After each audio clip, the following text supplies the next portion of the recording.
우리 시간 말씀 듣는 시간인데요. 오늘 참으로 또 귀한 또 우리 목사님을 또 모시겠습니다.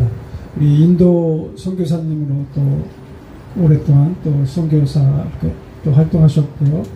그리고 미국 또 침례교단 또 우리 총무님으로 또 계셨고, 또 서울 또 희망의 교회 우리 담임 목사님으로 계시는 우리 박성철 목사님 나오셔서 우리 말씀 전하실 때 많은 은혜가 있기를 바라겠습니다. 우리 나오실 때 우리 할렐루야로 우리 함께 인사하겠습니다. 할렐루야. 할렐루야. 광장 집회에 나오신 여러분들을 주님의 이름으로 환영하고 축복합니다. 바람 불고 이렇게 눈이 올 것 같은 날씨이지만 우리가 마음이 하나가 되고 하나님 앞에 은혜를 사모하면 오늘 하나님께서 우리에게 큰 은혜 부어주실 줄로 믿습니다. 저는 이제 외국 생활을 한 30년 이렇게 하는 동안 정말 애국자가 됐습니다. 한국에 있을 때는 철이 없어서 데모도 많이 하고 선생님들, 저를 가르쳐 주시는 은사 목사님들 굉장히 속 많이 상하게 했는데, 외국에서 오래 살고 이제 한 65년 인생을 살아보니 나라를 사랑하게 되고, 이 나라가 정말 보수의 나라가 돼야 되고 말씀 중심의 나라가 돼야 되고 하나님이 기뻐하시는 나라가 돼야 되겠다 하는 그런 생각들을 많이 가지고 있습니다. 오늘 말씀을 전하기에 앞서서 너무나 중요한 얘기이기 때문에, 이 나라는 어떻게 세워진 나라예요? 어떻게 근대화가 된 나라예요? 선교사님들의 피값으로 세워진 나라고, 이 땅에 와서 복음으로 피를 흘리면서 정말 이 나라의 근대화를 이루었는데, 오늘 이 나라는 주사파와 종북 이런 쓰레기 같은 인간들에 의해서 정말 이 나라가 얼마나 후퇴되었고 얼마나 뒤로 갔는지 모릅니다. 목사라는 탈을 쓰고 비인격적이고 단상에서 정말 그렇게 험악한 욕을 하고 그런 정상적이지 못한 그런 사람들이 정상의 행세를 하는 그런 나라가 되었기 때문에, 오늘 이 나라를 정말 하나님께서 보시고 얼마나 지금 원통해 하실까라는 것을 생각해 보면, 오늘 이렇게 국가를 위한 광화문 광장 예배에 오셔서 사모하는 마음으로 간절히 기도하고 말씀 사모하는 여러분들에게 오늘 하나님께서 주의 종을 통해서 들려주시는 말씀이 정말 이 나라의 잘못된 모든 것들을 정상으로 돌려놓으며 하나님께서 이 나라와 이 민족을 다시 한번 새롭게 부흥시키시고 원상태로 돌려놓는 그런 놀라운 회복의 역사가 있어질 줄로 믿습니다.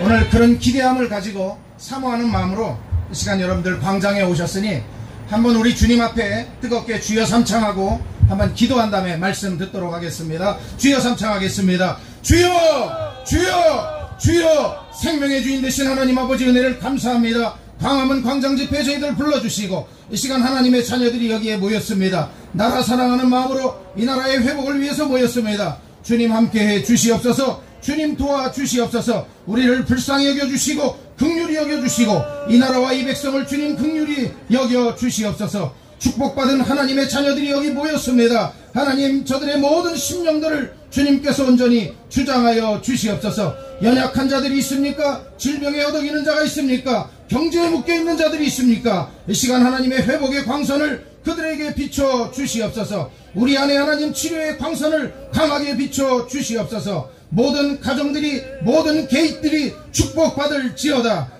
영혼들아 하늘의 권세로 충만할지어다. 영혼들아 신령한 복으로 충만할지어다. 우리의 모든 사업장과 일터들이, 손으로 하는 모든 일들이 복이 있을지어다. 재정의 기름 부으심이 넘칠지어다. 모든 것들이 예수님의 이름으로 열릴지어다. 하나님, 오늘 이 광장 집회 위에 함께해 주시옵소서. 말씀을 전하는 자와 듣는 자가 주님 안에서 한 가지로 은혜받게 하여 주시고 하나님 나라가 더욱더 확장되어지는 역사가 있게 하여 주옵소서. 이 나라의 모든 불공정과 비정상적인 것들을 하나님 정상의 자리로 옮겨 주시옵소서. 저주가 물러가고 축복이 임할지어다. 질병은 예수님의 피권세로 치료되었음을 선언하노라. 하나님 함께해 주시옵소서. 예수님의 이름으로 기도하옵나이다. 아멘. 같이 할렐루야. 여러분, 할렐루야가 무슨 뜻이죠? 하나님을 찬양합시다, 그런 뜻이잖아요. 그럼 우리 다같이 아멘 이렇게 화답하는 거예요. 할렐루야. 오늘 우리에게 주신 하나님의 말씀, 고린도후서 12장 7절부터 10절까지의 말씀을 우리 같이 한 목소리로 천천히 읽어 내려가겠습니다. 12장 7절 고린도후서 시작. 여러 계시를 받은 것이 지극히 크므로 너무 자만하지 않게 하시려고 내 육체에 가시고 사탄의 사자를 주셨으니 이는 나를 쳐서 너무 자만하지 않게 하려 하심이라. 이것이 내게서 떠나가게 하기 위하여 내가 3번 주께 간구하였더니 나에게 이르시기를 내 은혜가 내게 족하도다. 이는 내 능력이 약한 데서 온전하여짐이라 하신지라. 그러므로 도리어 크게 기뻐함으로 나의 여러 약한 것들에 대하여 자랑하리니 이는 그리스도의 능력이 내게 머물게 하려 함이라. 그러므로 내가 그리스도를 위하여 약한 것들과 능력과 궁핍과 박해와 권고를 기뻐하노니 이는 내가 약한 그때에 강함이라. 아멘. 네, 오늘 이 본문의 말씀을 중심으로 당신이 약할 때, 이런 제목으로 함께 은혜 받겠습니다.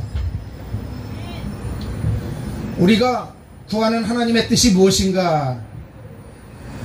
여러분, 고난이나 어려움 때문에 망한 사람은 세상에 찾아보기가 힘듭니다. 대개 누가 망하는가 자세히 보면 형편이 좋은 사람, 잘 나가는 사람, 스펙이 있는 사람, 공부 많이 하고 돈 많이 벌고 출세한 사람들, 한때는 좋았지만 그런 사람들 대개 망하는 것, 잘못 길로 가는 것 우리 많이 보고 있습니다. 여러분들이 예수 믿고 하나님의 뜻을 구할 때 정말 조심해야 될 것이 뭐냐면 지나친 운명론에 빠지는 것을 조심하셔야 됩니다.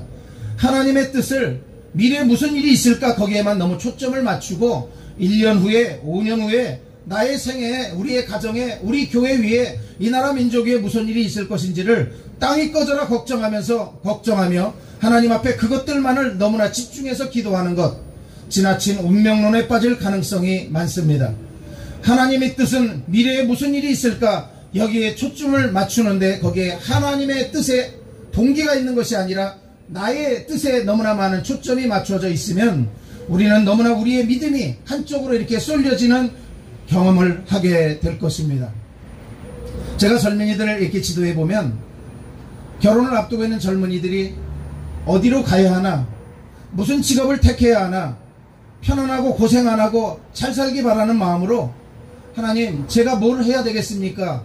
누구랑 결혼해야 되겠습니까? 어디로 가서 살아야 되겠습니까? 이런 간구를 하는 젊은이들을 많이 보게 되었습니다. 이런 형태의 모습으로 구하는 것이 타락하게 되면 그것이 점쟁이가 되고 그것이 무당이 되는 것입니다. 우리가 예수를 믿는다고 하는 것은 내가 하나님을 의지하고 또 하나님을 섬긴다는 것 때문에 내 생활이 좀 불편해지고 내가 핍박을 받고 내가 어려움을 당한다 할지라도 그것을 감수하겠다고 하는 그런 생각을 갖는 것이 정상적인 믿음입니다. 하나님이 너무너무 싫어하시는 것 중에 하나가 우리의 타락한 본성입니다. 여러분, 미래를 우리가 잘 알면 대단히 좋을 것 같지요. 내년 일을 지금 알면 얼마나 끔찍한 일인지 알 수가 없습니다. 만약 좋은 일이 있을 것이면 영적으로 엄청나게 타락할 거예요. 우리들에게 하늘에서 만약에 지금 500억의 돈이 떨어진다고 하면 우리 가정은 여행 다니고 매일 놀고 먹으면서 향 나갈 그런 계획들을 세우게 될 거예요. 하나님은 필요 없고 기도도 필요 없고 예배도 필요 없고 우리는 우리의 미래에 보장되어 있는 것이 있기 때문에 하나님을 의지하지 아니하고 매일 잘못된 헛된 생각들만 하게 될 거예요.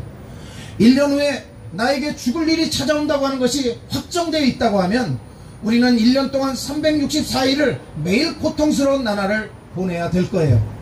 그러나 다행히도 하나님께서 우리들에게 그것을 알려주시지 않은 것은 얼마나 천만다행인지 알 수가 없습니다. 하나님은 절대로 우리를 그렇게 가르치시지 않습니다. 그것이 우리에게 절대 유익하지 않기 때문에 그런 것입니다. 저는 이렇게 광장 집회에 처음 나와봤습니다. 부흥회도 많이 인도해보고 해외 집회도 많이 인도해봤습니다만은 오늘 광장에 이렇게 나와보니까 얼굴도 차고 손도 이렇게 얼고 여러분들 그렇게 앉아서 예배 드리는 것이 쉽지 않지만 제가 한 번은 하얼빈에 가서 집회 인도를 할 때 영하 45도 되는 데서 이게 야외에서 집회하는 그 현장을 지금도 생생하게 기억하고 있습니다. 이렇게 밭에다가 소변을 이렇게 하게 되면 소변이 금방 바닥에서 어는 경험을 해봤습니다.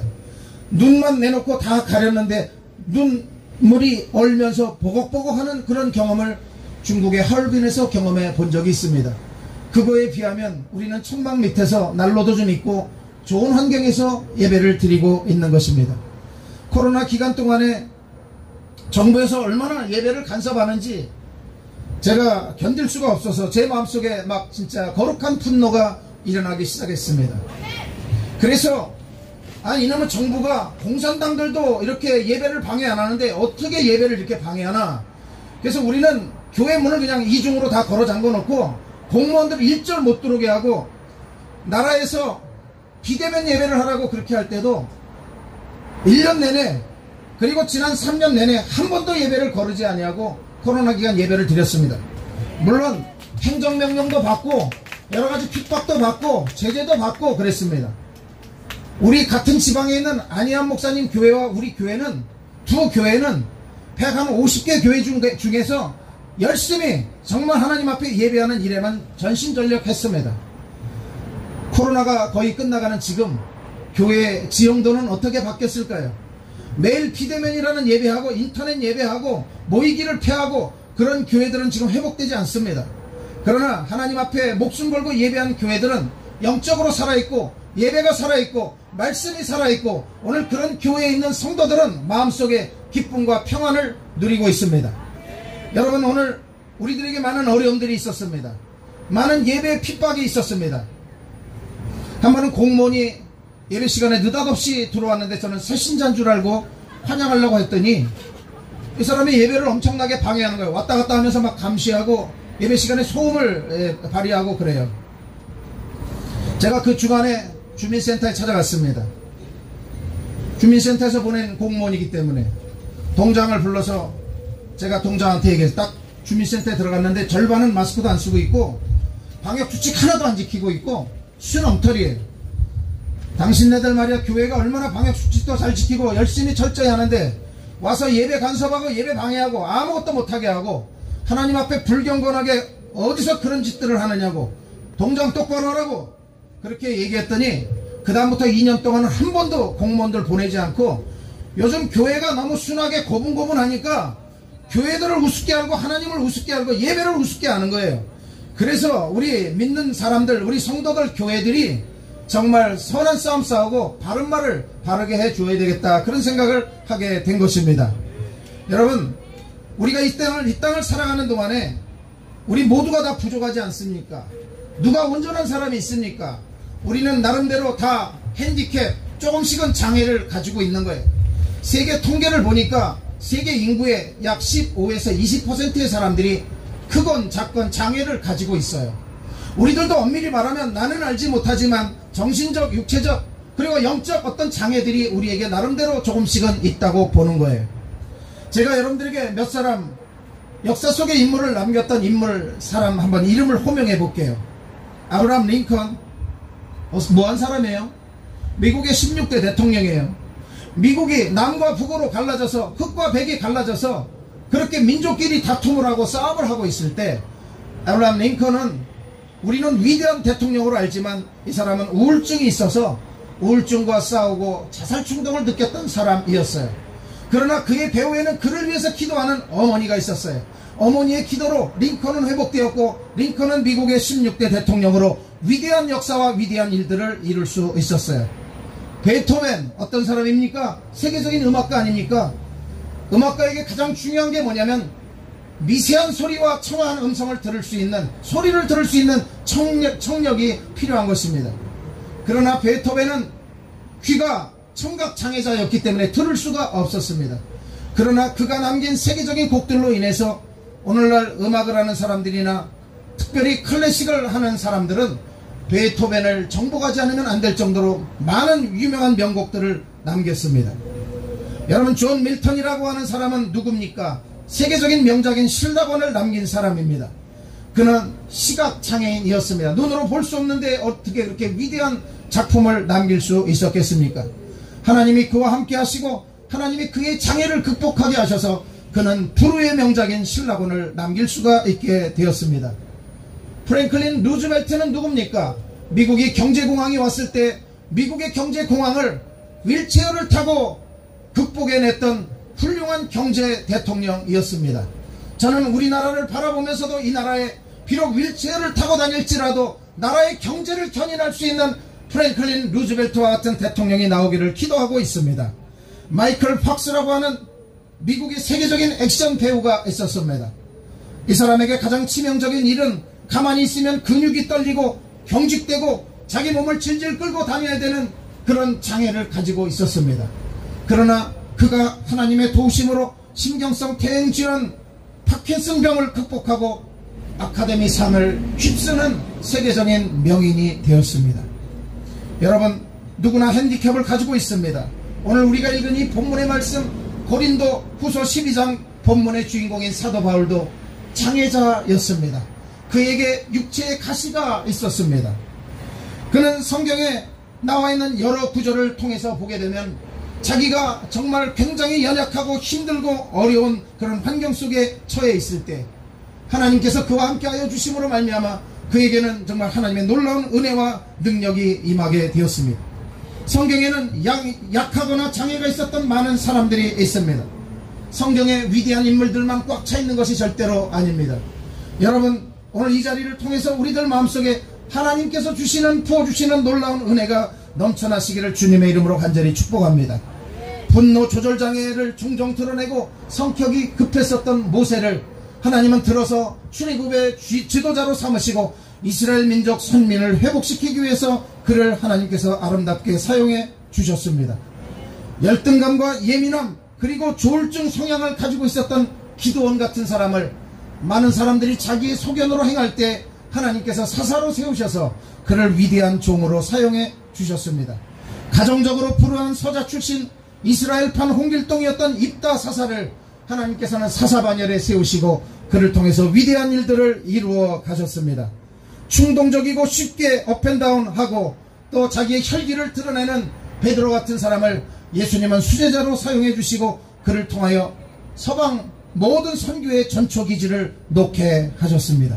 성격이 지나치게 과격했던 요한과 야고보를 통해서도 결국 그들의 연약함을 핀잔하고 야단치시는 하나님이 하시냐 그들에게 능력을 부으셔서 세계 선교를 감당케 하셨습니다. 여러분, 하나님께서 오늘 약한 자, 부족한 자, 연약한 자들을 사용하고 쓰시는 이유가 뭘까요?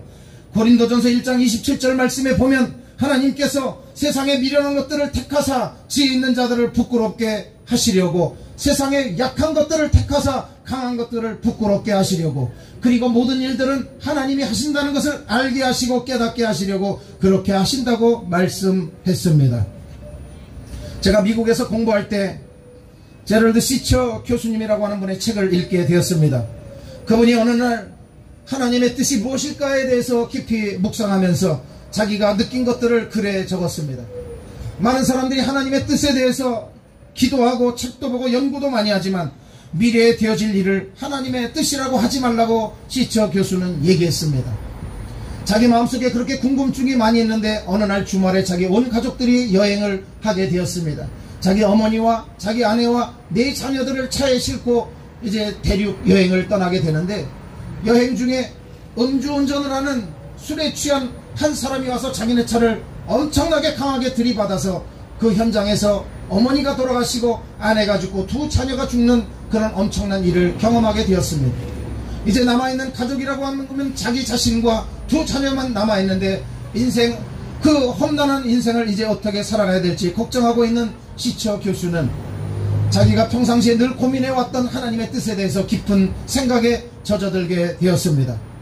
내가 알지 못하지만 내가 미래에 일어날 일을 알지 못하지만 우리 가정에도 분명히 하나님께서 어떤 뜻을 가지고 계실 거야 하면서 그는 결혼하고 재혼하는 일도 포기하고 남아있는 2 자녀를 혼자 키우는 가장이 되어서 자녀를 훌륭하게 키워내고 그리고 미국의 아이비리그 훌륭한 대학에 진학하게 해서 사회에 공헌할 수 있는 훌륭한 인물들로 2 자녀를 길러냈습니다. 성경은 오늘 우리들에게 미래에 대해서 염려 걱정하지 말라고 말씀합니다. 매사의 모든 일에 하나님의 주권을 인정하고 이미 알고 있는 하나님의 뜻을 따라 말씀 따라 순종하고 살아가라고 성경은 말씀하고 있습니다.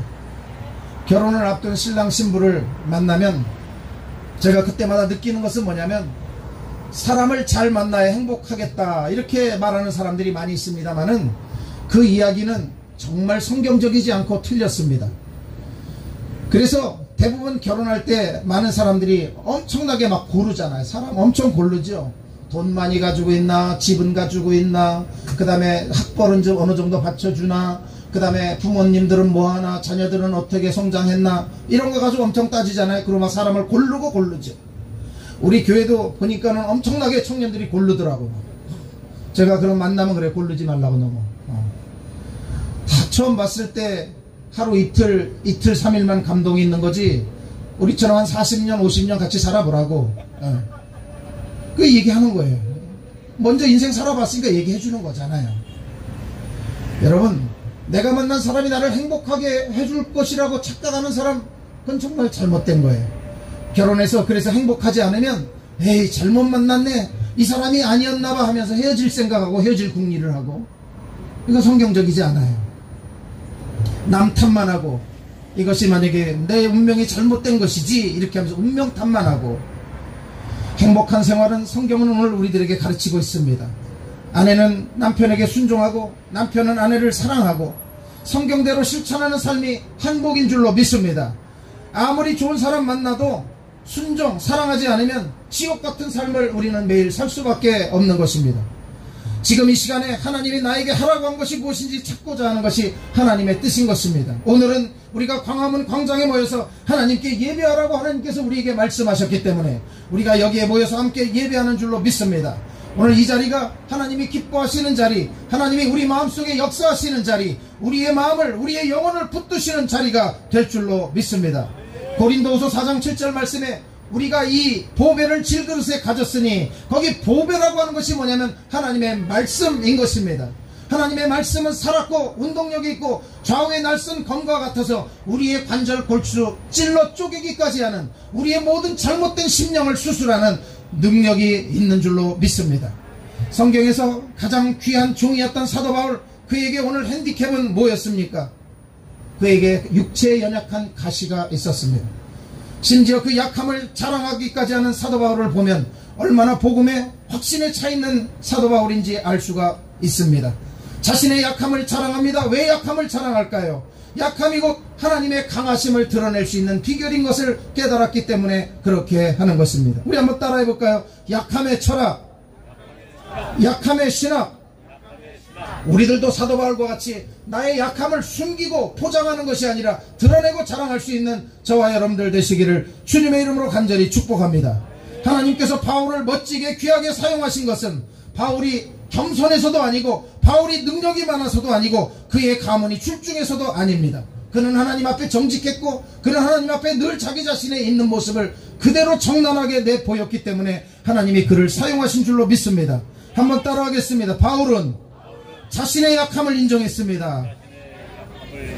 우리는 나의 약함을 인정할 줄 알아야 됩니다.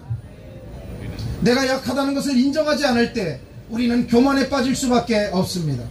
나의 약함을 인정해야 됩니다.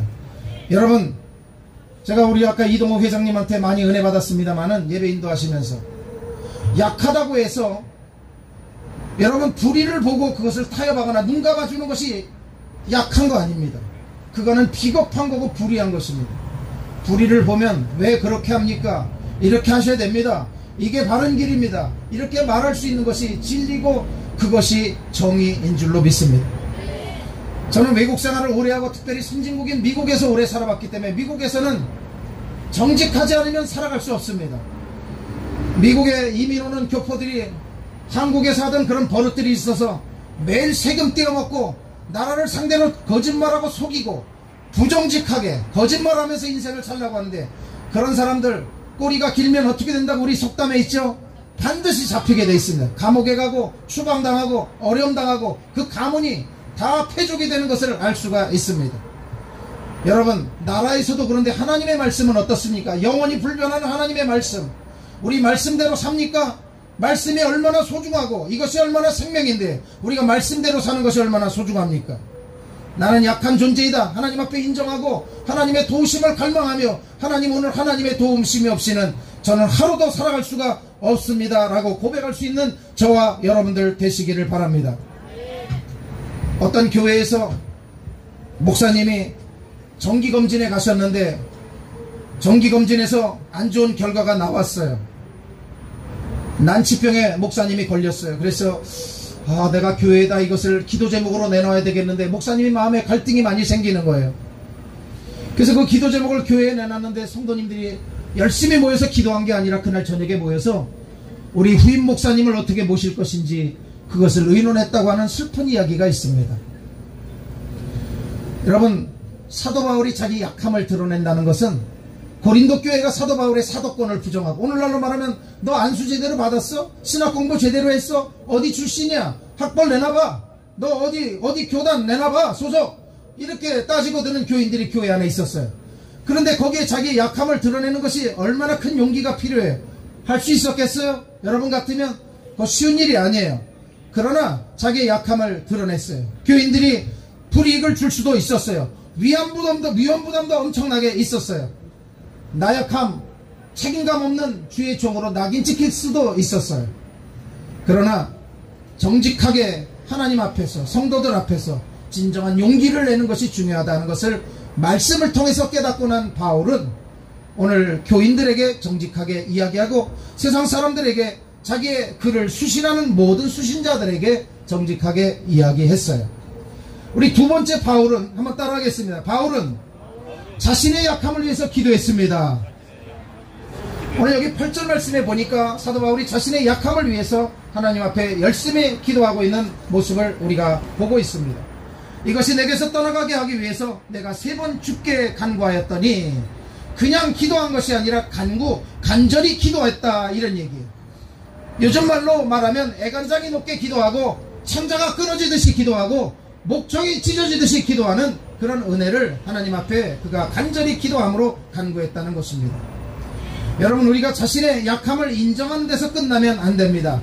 약함을 극복하기 위해서 부지런히 노력해야 되는 것입니다.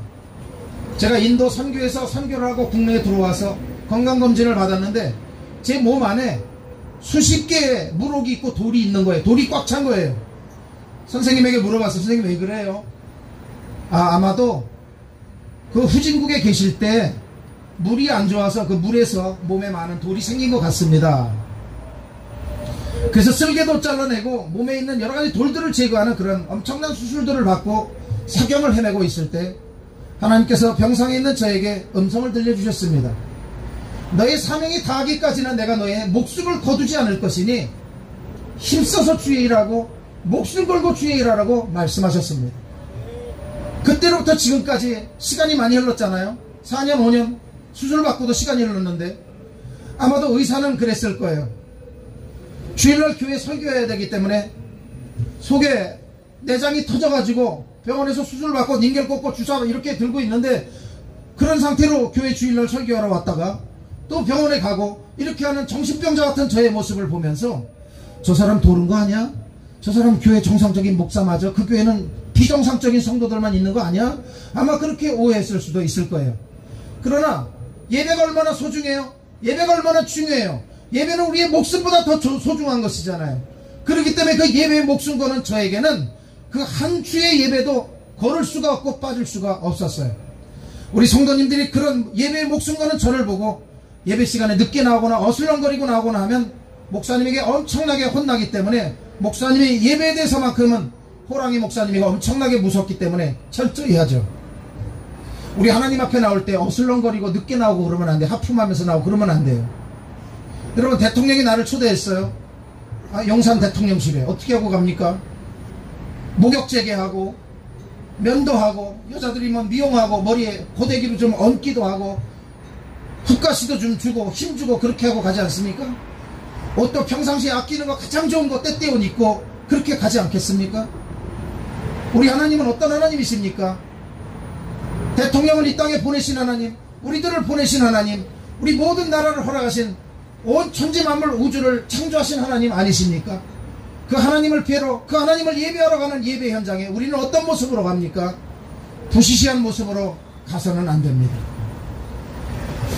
한 번은 우리 교회에서 순교지 탐방을 가기 위해서 이제 아침에 교회에서 출발하는데 어떤 성도님 한 분이 늦었습니다. 저는 그분을 기다리지 않고 정해진 시간에 출발을 했습니다. 왜냐하면 100마디 말보다는 한 번의 실천이 중요한 것이에요.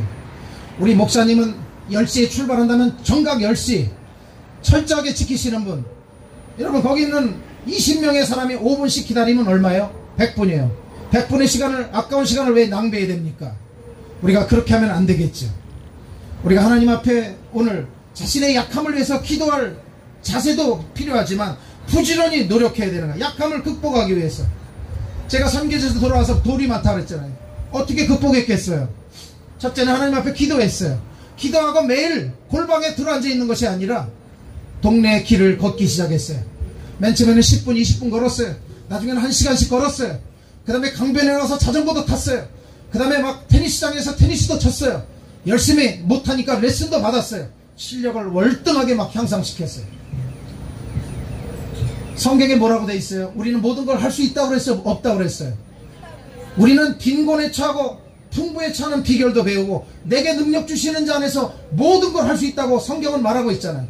왜 하나님의 말씀을 액면 그대로 믿지 않아요? 하나님의 말씀을 왜 액면 그대로 받아들이지 않아요? 그래서 저는 기도했어요. 기도한 후에 어떻게 내 몸을 강화할 것인지 열심히 노력했어요.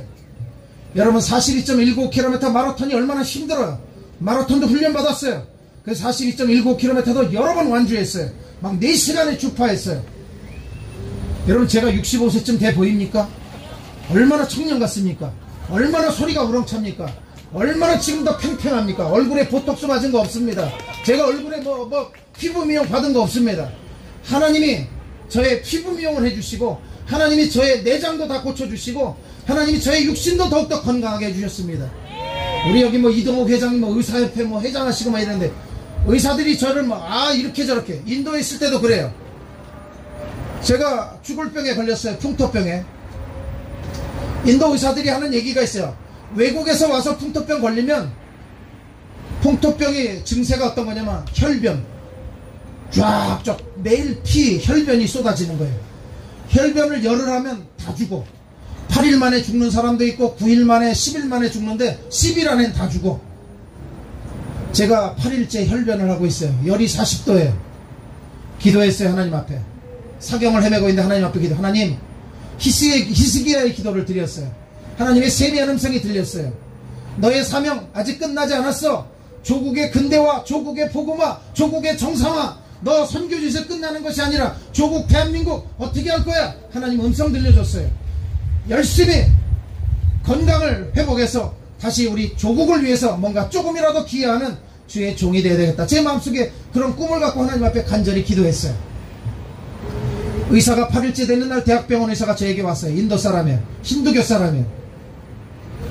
죽음을 준비하라고. 너 이틀 후면 이제 너 죽게 될 건데 준비하라고.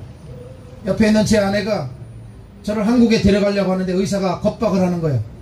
외국인들은 약을 써도 여기 와서 병 걸렸으니 여기 약을 써야지 넌 한국에 가는 날 즉시로 죽게 될 거야. 못 가게 하고. 열심히 기도했어요.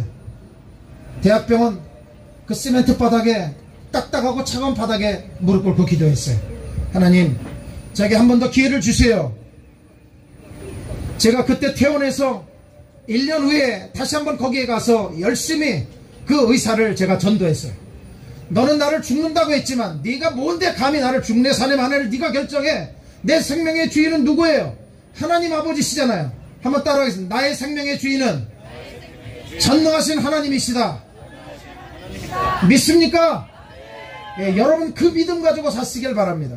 하나님이 저를 대학병원 의사가 유명한 의사가 저명한 의사가 너 이틀밖에 안 남았다고 죽는다고 하는데 하나님이 저를 건지셨어요. 저를 살리셨어요. 물론 그 말라리아나 풍토병의 후유증이 지금도 조금은 있긴 하지만 그게 제가 기도해요. 그러면 하나님께서 사도 바울에게 육체에 가시가 있는 것처럼 내 은혜가 내게 족하도다 하나님의 그런 음성이 저에게 들려오는 것 같습니다. 여러분 여러분의 약함이 무엇입니까? 기도를 통해서 치유받는 역사가 있으시기를 바랍니다. 변화되는 역사가 있으시기를 바랍니다. 어떤 약함도 기도하면서 내 것이 더욱더 강건해지고 내면이 강해지고 그리고 나의 노력을 통해서도 후천적인 노력을 통해서도 하나님의 의의 병기로 우뚝 설 수 있는 저와 여러분들 되시기를 주님의 이름으로 간절히 축복합니다. 여러분 자신의 약함을 여러분들은 지금 고백하고 계십니까? 여러분 얼마나 내 잘난 멋에 내 건강한 멋에 내 으뜸 내놓고 자랑할 만한 그런 모습 때문에 살아가고 있습니까? 여러분의 자랑은 지금 무엇입니까? 그래도 이제 저희들의 나이가 손주들하고 이렇게 재밌게 노는 나이가 되어서 친구들이나 우리 성도들이나 우리 또래들 모임에 가보면 맨 자식 자랑, 자식 돈 많이 버는 자랑, 손주들 재롱잔치 그런 거 아니면 자랑할 게 없어요. 우리는 예수 그리스도만 자랑하십시다. 우리가 좀 자랑할 거는 예수님의 자랑이 돼야 되지 무슨 사람이 자랑이 되고 뭐 세상의 것들이 자랑이 되고 그런 건 다 본질이 아니에요. 그런 다 잘못된 거예요. 우리는 정말 우리 속에서 예수 그리스도가 나타나고 나로 인해서 그리스도가 증거되는 역사가 있기를 바랍니다. 여러분, 사도 바울이 감옥에 잠깐 갔어요. 사도 바울이 감옥에 간 거 잘된 일이에요, 잘못된 일이에요? 물어보면 다 잘못된 일이라고 말해요. 감옥을 안 좋게 보더라고요. 그 당시에 사도 바울이 감옥에 안 갔으면 사도 바울은 죽었어요. 하나님께서 잠시 너 감옥에 있는 게 좋아. 거기서 하나님이 말씀 주시고 하나님의 메시지 주시고 거기에서 자기가 받은 메시지를 가지고 전 세계 열방에 복음의 글로, 편지의 글로 보낸 거 아닙니까? 사도 바울이 감옥에 있을 때 뭐라고 그랬어요? 편지를 보내요. 내가 너희들에게 말하노니 기뻐하라. 다시 말하노니 기뻐하라. 야, 깜빵에서 뭘 기뻐하냐고 도대체. 우리가 이해가 잘 되지 않지요? 그러나 감옥에서 기뻐하라고 말했어요. 그러면서 하는 말이, 사도 바울이 뭐라고 얘기하고 있어요? 나로 인해서, 나는 감옥에 있지만 나로 인해서 드러나는 건 뭐예요? 예수 그리스도니까. 나로 인해서 광고되는 건 뭐예요? 예수 그리스도니까. 어떻게 되든지 상관없다. 예수님만 증거되면, 예수님만 나타나면, 예수님만 드러나면 나는 좋다. 나는 내마저도 좋다. 나는 감옥에서 죽어도 좋다. 그런 일사각오의 마음으로 사도 바울은 감옥에 있었던 것입니다. 마지막 세 번째로 한번 따라하겠습니다. 바울은 자신의 약함을 자랑하는 단계까지 갔습니다. 여러분, 자기의 약점을 자랑하는 거 쉽지 않습니다. 제가 초등학교, 중학교 친구들 가끔 모임에 가보면 제가 그 친구의 약점을 다 알고 있는데 마치 지금은 그 약점이 없는 것처럼 엄청나게 포장하고 체면을 앞에서 목에 힘주고 그러는데 제가 다 알고 있잖아요. 하나님 아버지가, 전능하신 하나님 아버지가 우리를 이 땅에 보내시고 창조하신 분 아니십니까? 우리의 생각을 아시고 우리의 모든 것들을 아시는 하나님 아버지, 그분께서 우리의 모든 것을, 상황과 형편을 다 알고 계시지 않습니까? 그런데 그분이 다 아시는데 우리가 그분 앞에 우리를 포장할 필요는 없습니다. 하나님, 저는 이런 부분이 연약합니다. 저는 이런 부분이 약합니다. 우리는 그런 것들을 하나님 앞에 내어놓고 내 이웃들에게도 자랑할 수 있는 단계까지 나갈 수 있는 저와 여러분들 되시기를 바랍니다.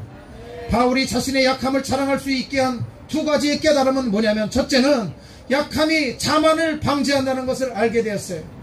나의 연약함이 내가 교만해지고 내가 자만해질 수 있는 것을 방어해주고 막아줄 수 있는, 이거는 예방 역할을 해주는 역할이라고 그는 알고 있었어요. 그래서 바울은 자신의 약함 때문에 자신이 세상으로 나가지 아니하고 곁길로 나가지 아니하고 지나치지도 않고 균형을 잡을 수 있었다고 고백하고 있는 것입니다. 바울은 배경도 좋고 가문도 좋고 교육도 많이 받았어요. 가말리엘 문화에서 공부했으니까 오늘날로 말하면 하버드 대학 출신이고 로마 시민권을 가졌고 사람의 생명을 죽일 수도 살릴 수도 있는 그런 막강한 권한도 가지고 있었어요. 얼마든지 목에 힘줄 수 있었어요. 그는 얼마든지 정말 자기의 권세를 나타낼 수도 있었어요. 그러나 그의 약함은 그가 자만하지 않게 하고 그의 몸에서 예수님만 자랑하고 예수님만 드러내게 하는 그런 역사를 가지게 했어요. 예수님을 얼마나 다메섹 도상에서 드라마틱하게 만났어요. 그렇게 예수 믿는 사람 핍박하고 예수 믿는 사람 잡아 죽이고, 오늘날로 말하면 예배를 핍박하고, 문 아무개처럼 예배를 얼마나 핍박하고, 천국도 엿보았습니다. 3층천의 경험을 한 후에 그에게는 영적으로도 더 깊은 세계를 하나님은 경험하게 하셨습니다. 얼마든지 교만해질 수 있었고 얼마든지 이단 교주와 같이 교만해질 수 있는 사도 바울이었는데, 그 신령한 은사를 통해서 하나님께서는 그에게 더욱더 성숙의 단계, 자기의 약함을 자랑할 수 있는 단계까지 나아가게 하셨습니다. 아하, 나에게 주신 이 연약함은 나의 교만을 방지하는 하나님의 교만 방지 장치구나, 제어 장치구나, 이런 것들을 그는 깨닫게 되었어요. 하나님이 포기하신 자들은 어떤 사람들입니까? 자신의 연약함을 포장하고 교만을 떠는 사람들을 하나님이 포기하신 자라고 우리는 말할 수 있습니다. 하나님의 안전장치임을 알았기에 사도 바울은 자기의 연약함을 자랑하는 단계까지 나아갈 수 있었습니다. 또 한 가지는 약함이 하나님의 능력을 나타내는 것을 그는 알게 되었습니다. 내가 연약할 때 하나님은 나를 버려두지 아니하시고 내게 다가오셔서 내게 나의 작은 신음에도 응답하시는 하나님인 것을 알게 되었습니다. 바울은 구체적으로 체험한 자였습니다. 바울이 3차에 걸친 전도 여행을 통해서 많은 복음을 아시아에 전했습니다. 그는 굉장히 공부도 많이 하고 박식한 그였기 때문에 특별히 2차 전도 여행 때 아테네를 들리게 되었는데, 거기에는 헬라 철학에 능통한 스토아 학파와 에피쿠로스 학파의 많은 학자들이 있었고, 사도 바울도 나름대로는 공부를 많이 했기 때문에 거기에서 그들과 논쟁을 하면서 그들을 자기가 알고 있는 지식으로 묵사발을 만들어 버렸습니다.